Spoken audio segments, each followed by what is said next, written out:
think about this podcast that you have.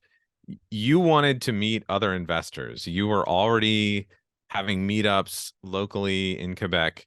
And you wanted to meet other investors to talk about investing and to help other younger investors who are younger, people who are Yeah. less senior. They're maybe 2 or 3 years behind you. That's a good reference point for anybody that wants to create any content, is like, hey, talk to you 3 years ago. Tell them what they need to know. And you wanted to do that. Well, so how do you do that? You create a podcast that talks about investing, because who's going to listen to a podcast about real estate investing? Well, other people who are interested in real estate investing. And Hmm. so most likely every listener that comes through your show and starts listening, that's someone who you would want to hang out with and meet in person, and they want to Yeah. hang out with you.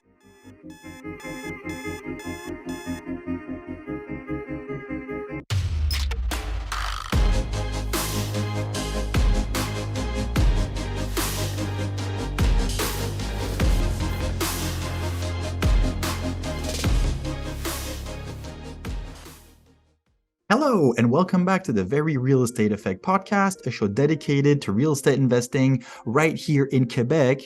Yet today, we're going to be talking to my great friend Danny, who's actually in Florida. He's in the warm weather. Lucky him. Hi, Danny. How are you? I am great. It is not yet warm. Well, by Quebec standards, it's very warm. It's like in the Yeah. 60s, but my feet are cold. I refuse, living in Florida, I refuse to ever wear pants. I'm always in shorts. That's probably my fault. But yeah, I'm doing really great, and definitely I live down here because it's always sunny and there are palm trees, and I had enough of snow in my life growing up in the mid-Atlantic.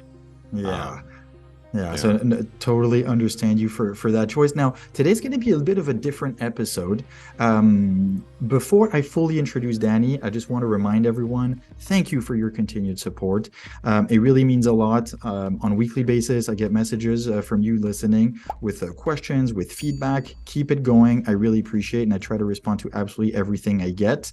And then also, we will have a little bit of premium content for patrons. If you would like to join the community, I will put the link obviously in the show notes, and you get invited to events, and we have some sessions with just for us who are part of the group. So, Danny, first of all, Yes. I want to share with everyone, when I started the podcast over 2.5 years ago now, I got help because Hmm. I'm not a professional at this, and I wanted someone to guide me through it. And I found Danny online. Danny's in Florida. I'm in Montreal. So we had a great Zoom relationship, and Danny helped me to set it all up. So, like, Danny, actually, like, you're a great podcast consultant. Like, what do you do on a daily basis? Well, yeah, I think you found me online. I think you actually heard me interviewed on a podcast. So I think it was Mike Kim's podcast. You I heard think it me was with Mike interviewed. Kim. Yeah. Yeah, and that is going to illustrate just remember back to that as we go throughout this whole episode, because that's going to tell you why this whole podcasting thing is important for anybody. Um, but generally, what I do, even 2.5 years ago, what I was doing is I run a marketing agency that specializes in podcast production, podcast launches. Um, Axel, met me and heard me, but I work with a team of people who are podcast editors and copywriters and account managers, and I have an operations manager, and currently I'm actually interviewing people to take on a sales position in our company. So we're growing, and what we've done, and what I do on a daily basis, is I help specifically a lot of professional services providers use podcasting to grow their businesses, to generate leads. So I work with a lot of law firms, managing partners of law firms, medical practice owners of all types, accountants, therapists, consultants, coaches, real estate professionals, all sorts of things, all sorts of people that provide services that know that they need to have a content marketing strategy. Yeah. And in particular, a lot of these people realize that they like podcasts. They already listen to podcasts. And so why don't they have a podcast? And I talk with them a lot about why podcasts work. And I mean, if you're listening to this podcast, you already know why podcasts work. You likely already feel like Axel is your friend. You likely you may have met him in person. Some of the people that have listened to this podcast, I know you were saying you've met in person, or they've gone to meetups, or they went to the meetups and heard about the podcast, and now they listen to the podcast. And so they've got this big network of friends. It's a community that they're part of.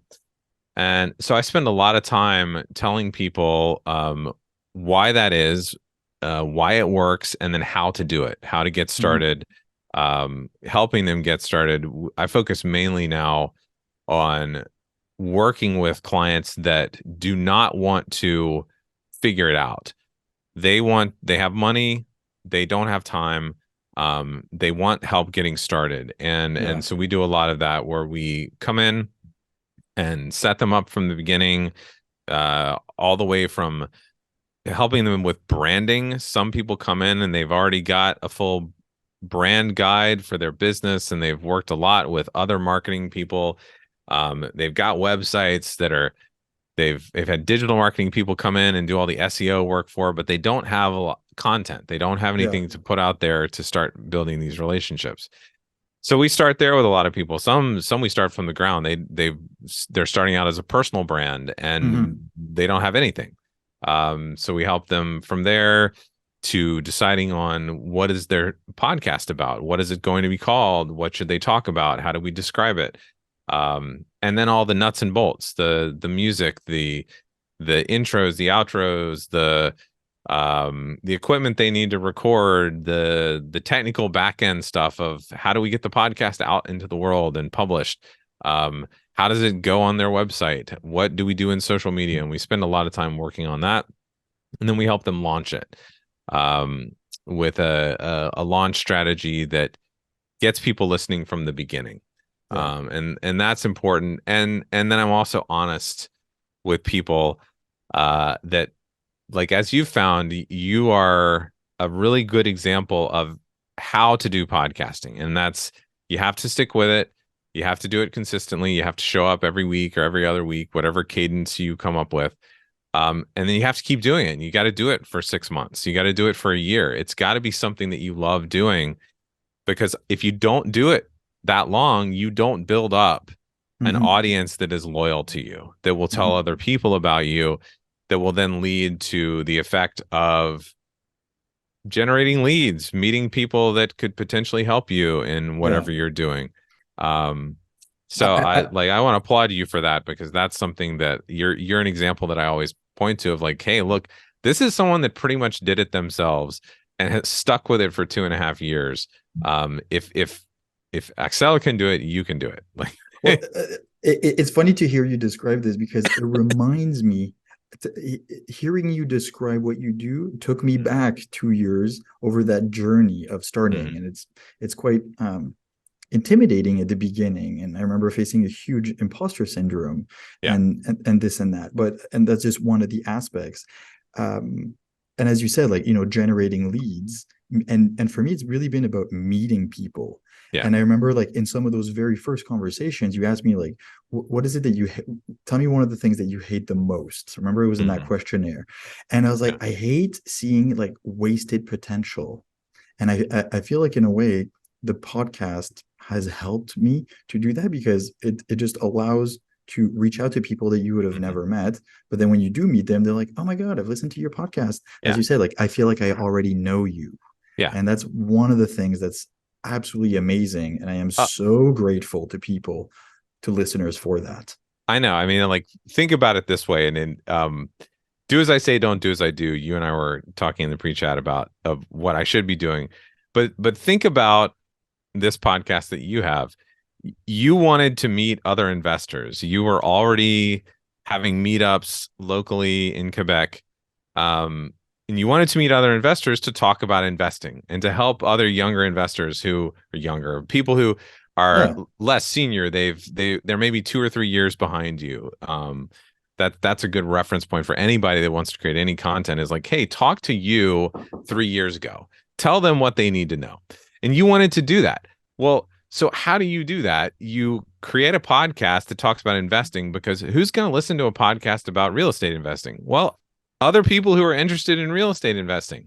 And Mhm. so most likely every listener that comes through your show and starts listening, that's someone who you would want to hang out with and meet in person, and they want to Yeah. hang out with you. So it's kind of that when well, like when you guys, I guess you've still got a month of winter left, maybe 2 months, I don't know. Yeah. Two. But like I know that Quebec winter, you're not getting out as much as you do in the summer and things like that. And in my part of the world, I don't get out because I'm a 45-year-old man that you don't meet new friends at this age. You got to do things like I'm joining a flag football league, American football, Canadian football, flag football league, Yeah. to meet other adult men my age.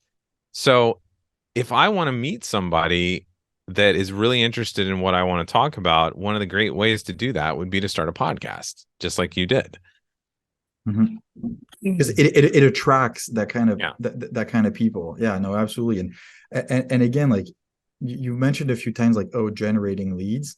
Me, it was, well, generating leads, like, yeah, attracting deals, attracting people Yeah. who are interested, because we kind of tend to congregate with people who have the same interests. And one thing we talked about just before we started actually the recording is that you've had some clients in, ranging from the one-man Pilates instructor to the big law firm to a wine specialist Yeah. and all this. And that's applicable to everyone. Now, Hmm. obviously, as a real estate investor, yeah, I want to attract deals. I want to attract capital. I want to attract people who are expert in a particular niche related to the real estate industry, because I was going to say kind of, well, I say selfishly, but you'll Yeah. understand why, is that selfishly, like, I get to talk to these people every single week. I have to interview someone, and then Yeah. I share it with all the listeners, because if I can learn something, they can learn something. Hmm. And I was talking about with my wife, like how much pleasure I've taken out of the podcast,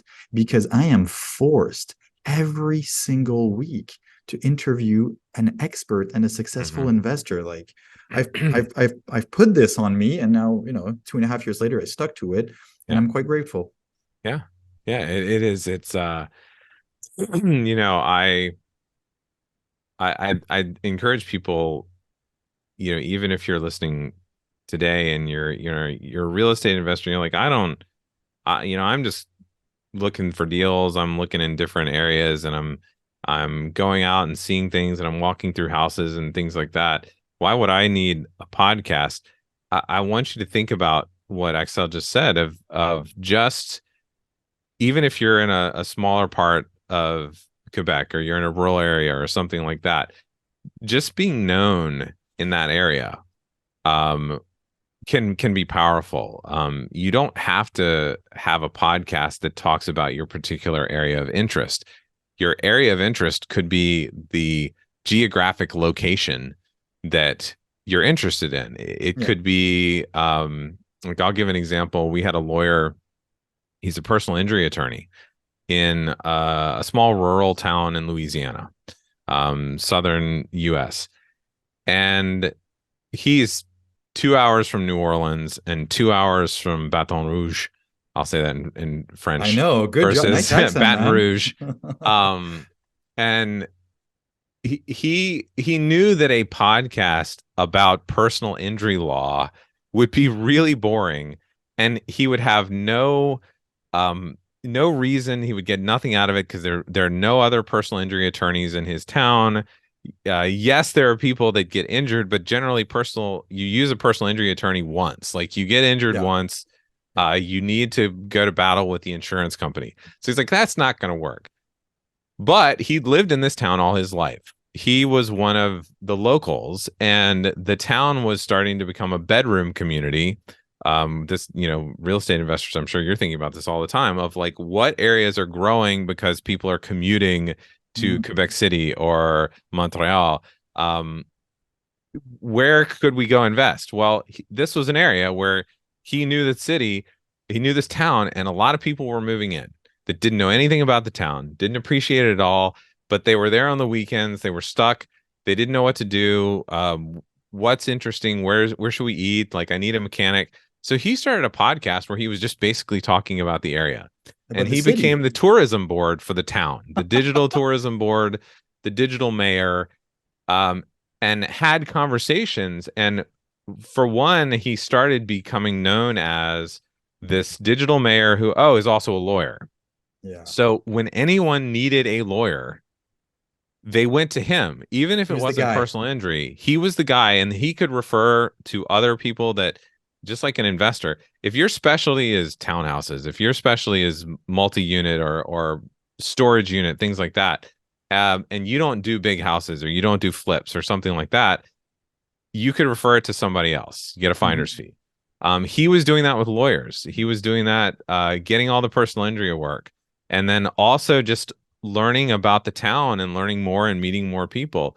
So can you imagine just interviewing regular people around the area that you live, building relationships with them, so that whenever there's any sort of deal out there or anything that shows up on the market or is getting ready to show up on the market, you now have sources Yeah. all over your area that can tell you, so that you get to do the deal on that, and you don't have other people swooping in and things like that that find it on whatever website that you Hmm. guys use. I'm not a Yeah. real estate investor, so I won't go into No, like. no, but and as you're saying that, like I had the flashback actually from Mike Kim, which I'm so happy that you introduced me to, who's a fabulous marketing consultant. Mhm. And I remember him thinking, and he also says it in his book, You Are the Brand, which I highly recommend to Mhm. everyone, by the way. I've read it, you've read I it. think I think it's on my I've read it bookshelf back twice. there. Yeah. It's orange. It's definitely worth it. Yeah. You Are the Brand by Mike Kim. Anyways, and he says, you know, a lot of what we do in marketing in the end, and I call it marketing and I hate that term because it always makes me think of like we're trying to sell something to Hmm. people who don't need it, and for me that's not what it is. But he Right. always refers to, you want to be a fire and you just want people to bring a log to the fire so they can sit on it, and we Right. just start a conversation, and then Yep. whatever that medium is. And well, for me the podcast has been a big part of it, but in the end I just want to have conversation with people, and it might be helpful to refer them to someone so they can buy a condo for their kids who are going to school, or Yeah. it might be answering a question on property management. Is just meet people and have Hmm. conversations, because most of, I can say, your clients, again, whether it's a Pilates instructor or a law firm, Yeah. it's all, they all belong to the people business. Hmm. Exactly. And we need to put ourselves out there, and as scary and as intimidating and as imposter syndrome feeling like it is, it's after a while that you see the benefit. And I remember, and I'm so grateful that you told me that, you're Yeah. like, Excel, there's a few milestones. You'll, Yeah. after like 7 to 10 episodes, and then after about 25 episodes, you're Hmm. going to want to give up. You just have to stick with it for 2 years. Yeah. Yeah. Yeah. And 2 years, like even if you can stick with it for 6 months, that's an accomplishment for a lot of people. Um, I encourage people as they get started to think about being flexible. Um, I know you and I, as you were getting started, talked a little bit about the ideas you had, and sort of the idea of being a virtual mastermind, a virtual networking group where you are already doing an in-person meetup. Um, Providing that space as a podcast is very helpful. But there are other people out there that, they may have a certain idea and they get started. I encourage podcasters from the beginning to ask a lot of questions of their, or Mm-hmm. ask their listeners to send in questions, to give feedback early on, because you may start a podcast in your specific area, because I know you don't just have investors in Quebec listening to this podcast. There are probably other people from Canada and the US Yeah. and around the world. But as you get started, to really be open to feedback, encourage people to send in feedback, encourage people to send in questions, because you might get your first 6 episodes, 7, 8 episodes done, and you're talking about topics that you wanted to talk about, you think are important. And then you start getting questions that push it in a different direction. Follow that. Yeah. Because most likely, if one listener asked a question, there's probably 10 to 15 that had the same question and didn't ask it. Hmm. That's why I encourage people to use tools like uh, online voicemail, where SpeakPipe is a site that a lot of people use, where you can record a question and you can play it on your podcast, and that gets the listeners involved. That helps you grow from the beginning and build up that community atmosphere. And it also helps you figure out what to talk about, where to go with your podcast, what people want. Um, so I don't want people to forget that if they start thinking about doing a podcast, to be open. Like, don't think you have to 6 months. I have to put my head down and be focused and do the same thing every week and talk about the same thing. Let it grow, let it evolve, because that's where we see podcasts growing faster now. Yeah. Is um, the more you can focus down, niche down, I will, pronounce it correctly, niche down and get as focused on a topic as you possibly can. And that's why I say, like, maybe you talk about investing some, but it's in your specific area, or maybe you talk about your specific area, or maybe you're a woman and you want to talk to women investors and what they are facing, and all those types of things, or you're talking to moms and mom investors. Like, I have a feeling that's Mhm. probably a really underserved investing Huge. community, right? But think about that, because general audience, like, if you're casting a wider net in podcasting now, it doesn't work, because Mhm. there's already two or three shows. Like, I mean, you and I talked in pre-chat about another one of our clients who's a real estate investor in New Jersey and is very active in the US investing community and bigger pockets and things like that. And his show is growing really well, but he's really focused on investors that are 3 or 4 years behind him, like we've Yeah. sort of talked about. So he's focused on teaching, and he's focused on his podcast is called Zen and the Art of Real Estate Investing, and it's more about being mindful as an investor, not Hmm. getting so stressed out and in the weeds and freaking out and overreacting to things that you can't live a good life. And so it's a little bit of that too, where he's talking about how to live better, how to have a good mindset, how to be mindful of these things, how to develop true relationships with people that you can trust, and all those types of things that other real estate investment podcasts aren't talking about. Yeah. Um, the ins and outs of deals, like they talk about that a little, but it's also about, like, okay, and what did you do early on that you would do differently, or what mistakes Yeah. did you make, things like that. Yeah. All the um lessons. yeah, so think about that as you get into it, um because it's a really good time to podcast right now.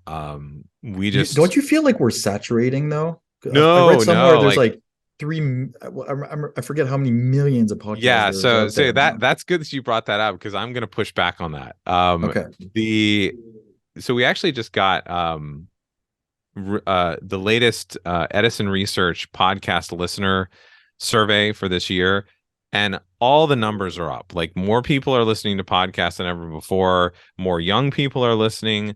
More 35 to 54-year-olds are listening than ever before. But you'll see things like Axel, you just mentioned. There's 4 million podcasts in the podcast index. Apple says there's 3 million in their directory. But what they don't tell you, and you have to go to places like Libsyn and their stats and what they're looking at, and you have to go to Edison Research, and Nielsen and places like that study the actual behaviors.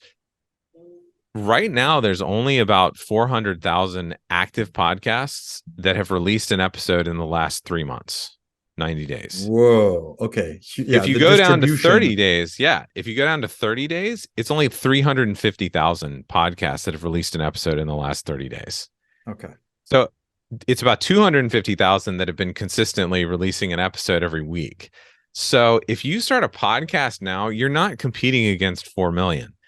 You're, especially if you have a nice, really focused topic where your title of your podcast is got some SEO done and people know that you're talking about certain things specifically. You're only competing with 250 to 300,000 if you can stay consistent.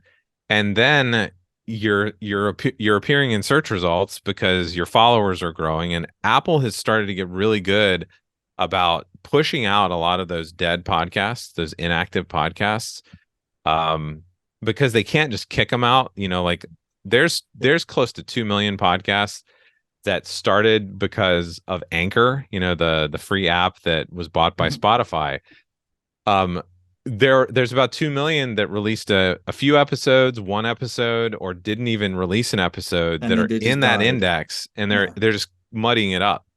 So Apple, Google, Spotify have done a really good job. Well, Spotify isn't with their search results, but Google and Apple have done a good job of pushing down the less active podcasts. So if you want to be ranked highly in Apple Podcasts now, or if you want to show up in search results, it's keywords, but it's also have your followers increased in the last 60 days. Are people listening every week? Are your Mhm. downloads going up every 7 days, every episode that comes out? It's all those types of things that now make this a much better time to podcast, because even though the active podcast number, that number has stayed the same since the beginning of 2020. Like even before the pandemic, it's only been 300 to 400,000 active podcasts. But Really? the listener number has doubled in that time. Mm. So we've gone from like it was like 50 some million listeners a few years ago to 100 some million listeners internationally. And the game will be over if Google Podcasts, the app, ever becomes native on Android devices. Game over, because we now will then have 51%, 52% of devices around the world with a native podcast app, which they don't have now. People have to download an app on an Android device to be able to listen to podcasts. Where if you look at Apple, one of the It's big standard. yeah, it's standard. Mhm. The Mhm. one of the big changes in podcasting was, I guess it was 13 years ago now. Yeah, about 13 years ago, where or 15 years ago, where Apple made the iTunes app or the podcast app by itself native on the iPhone. Yeah. And then all of a sudden it's like, oh, there's a podcast app, and people started clicking on it. And then So boom, the market exploded. yeah, we'll see it explode again, probably for the last time when Google adds on that. But every year there's more people listening to podcasts. There aren't more podcasts out there for people to listen to. So the podcasters that get in and stay consistent, they are reaping the rewards of that. Like you and I looked at your downloads, where you've seen for the last year, you stayed pretty consistent, partly Mhm. because you're staying there. Yeah. One of the things you could do, and I haven't heard you mention it yet in this episode, Please. but always encourage people, to tell other people, rate, review, all that sort of stuff. Yes. But Apple now, you no longer subscribe to a show, you follow a show. Yeah. And they've moved that, instead of being a big button that's right below where people are listening, it's now just this plus button, this circle up in the top right hand corner. So always mention, like, if you're listening to the Very Real Estate Effect right now, take a second, and if you're on Apple Podcasts, hit that plus button in the top right hand corner, because what that does is it allows you to follow the show. It gets pushed to your phone. You're gonna get it every week. You don't have to Yeah. search for it.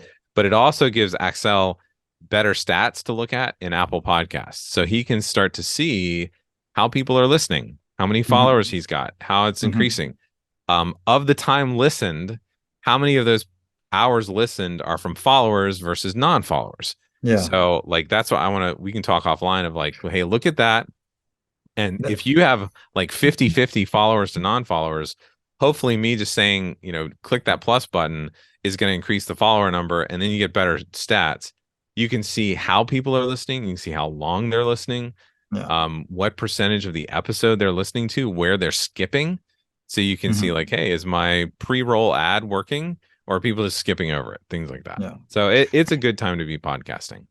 Okay, so you brought up a very good point, and that's why I Sure. was so excited for this episode that's a bit different. So, to everyone listening right now, if you are on an Apple podcast, Apple platform, please go in the top corner where there is a plus, subscribe to the show, and just Follow. follow. Yes. Rewind 20 seconds because Danny described exactly the procedure. It will really help me. And you're right Yeah. that in this episode so far, I haven't mentioned the please follow, send me some feedback, share it with a friend who you think Yeah. could benefit from this conversation. I try to always do it. And this is where sometimes I still I know I should be pushing the podcast Mhm. more, but I don't. And I don't know if it's out of, I was gonna say genuineness, or out of, I don't want it Yeah. to be too commercial, Right. because it's not. And but you're right. I need to push it Yeah. more. And I'm Push so it happy that you just said that about, because the more guys, people subscribe and listening it, follow.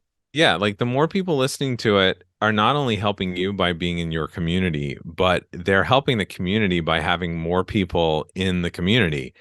The larger the investing community you have, the more people can interact with each other, do deals together, find deals, like Exactly.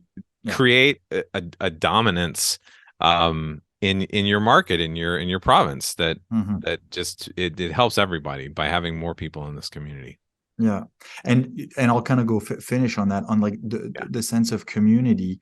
The more I've always been very giving, and Hmm. the more we help each other, the Hmm. more we educate each other, the easier it's gonna get for Yeah. everyone. And that's always what I've tried to do with the real estate effect, of finding professionals that have something to say. Because in a 20-minute conversation, you can learn so much that on Hmm. your next deal might save you $20,000 on an inspection. So that's always been the motto. And this was really fun, Danny. I'm really Yeah. happy we did this. It's completely different. Like we Well, I didn't talk enjoyed it. about price per door, and didn't Yeah. talk about any, very little about real estate, but and also like the importance of sharing with other people what we're doing. Because for people who are listening right now, who might just have one property and they'd like to buy a second one, Yeah. or they'd like to scale a little bit, if you don't tell other people what you're doing, then they can't be attracted to you Right. to participate. Yeah. So, as hard as it is, we all face imposter syndrome. I still face it. I've Hmm. done a number of different deals, and sometimes I'm like, who am I to talk about this? I'm no expert in the field. But you have to go beyond that, because Yeah. otherwise you're limiting yourself. And I think, Danny, you've done a very good job at helping people Yeah. go through this. And I remember you telling me, like you're going to face it and it's going to be hard. Yeah. You just have to keep going. Exactly. Very good. Mhm. Danny, if people want to find out more about you, what's the best way to get in touch? The best way to find me is to go to emeraldcitypro.com. You can go there and you can find out what we do. You can find out a lot more about podcasting. We've got a lot of articles on there, a lot of blogs that we've written. Um, my podcast is called Podcast Strategies. You can find it by just searching my name. But at Emerald City Pro, you can, if you're interested in finding out more about podcasting, you can also schedule a call with us there. Yeah, this is how it all started for us. And 2.5 years later, here we are. Yeah, no, it's been really good. Thank you, Yeah. Danny. Very, very happy that you took the time and participated today.